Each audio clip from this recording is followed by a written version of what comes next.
If you've ever been on a cross-country flight in a middle seat and fought for the armrest with the sick person next to you, you know how painful it can be to fly commercial. You may land where you want to go, if you're lucky, but you can't really enjoy the journey. For some, however, flying is a luxurious experience. You can soar in big, comfortable chairs, high above the clouds, have business meetings, and fly to a destination of their choice. And as always, we're giving away $1,000 to one of our subscribers. So make sure to subscribe to Luxury Life. One of the first investments we made here as a team at Luxury Life was actually a private jet, and it really pays off.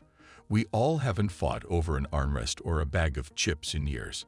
Today we're going to look at how much it can really cost to own a private jet. I'll also include how much it costs annually to fly and maintain the private jet, which we bought here at Luxury Life. So what exactly do you have to do to maintain a private jet when you buy the actual aircraft? Private jets aren't just bought once, and you really have to pay for everything. Every takeoff, every landing, every bag of chips, and every bottle of champagne. There are also rental fees that must be paid if your plane has a layover. Landing fees vary from $111 to $555, and you have to pay for every time your plane lands. On top of that, there are hangar fees. After all, you don't want to leave your $100 million private jet out in the rain somewhere. On average, hangar fees are about $81,000 per year. If you want to share the hangar and are willing to get started with a hop-in airport like LAX, they charge up to $12,000 per month, which comes to a whopping $144,000 per year. Flying is considered a pretty dangerous endeavor, so you need insurance. Not just some kind of all-in-one insurance that covers damage to the plane and all its systems, which comes to about $34,000 a year. As the owner of the jet, you also need liability insurance, which costs another $12,000 per year.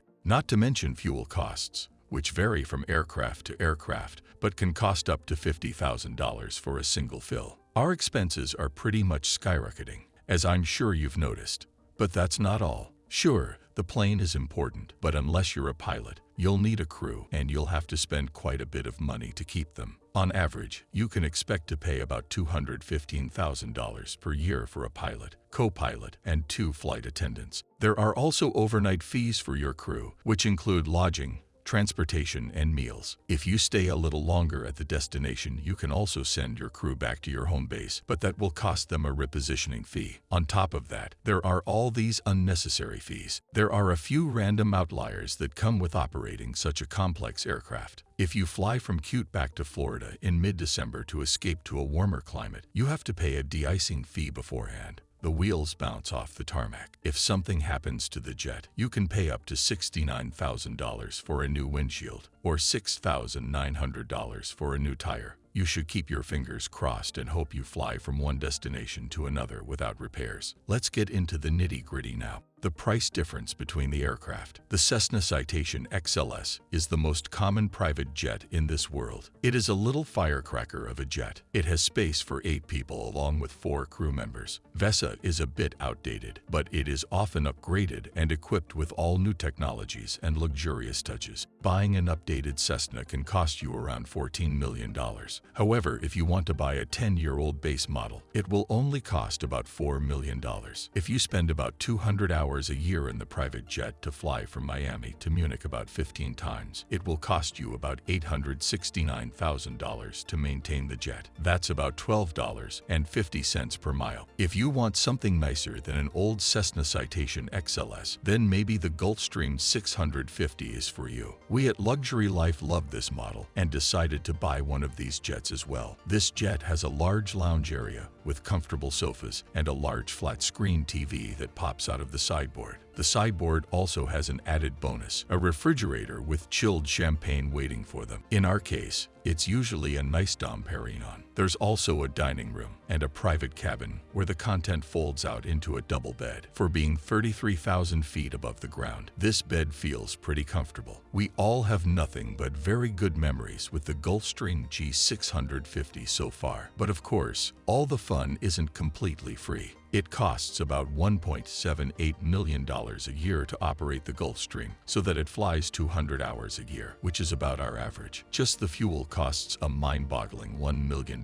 When you consider that you're buying the plane for $69 million, that's a huge amount of money. But you don't have to buy a jet, of course. You can charter one instead. Before we all bought our own private jet, we chartered a jet every weekend. That can get pretty expensive. But anyway, that's what we're millionaires for. With a small plane, you can expect to pay between $1,900 and $2,900 per hour. The Cessna Citation, which is considered a mid-size plane, costs about $9,900 per hour. But the Gulf Serena will cost you about $13,690 per hour. So if you fly from Miami to London every weekend, they are collecting pretty high charter rates. All in all, the world of private jets is enticing, exciting, and most importantly, expensive. What do you say about the cost of a private jet? Would you buy or rent a private jet? As always, thanks for watching, and watch this video next.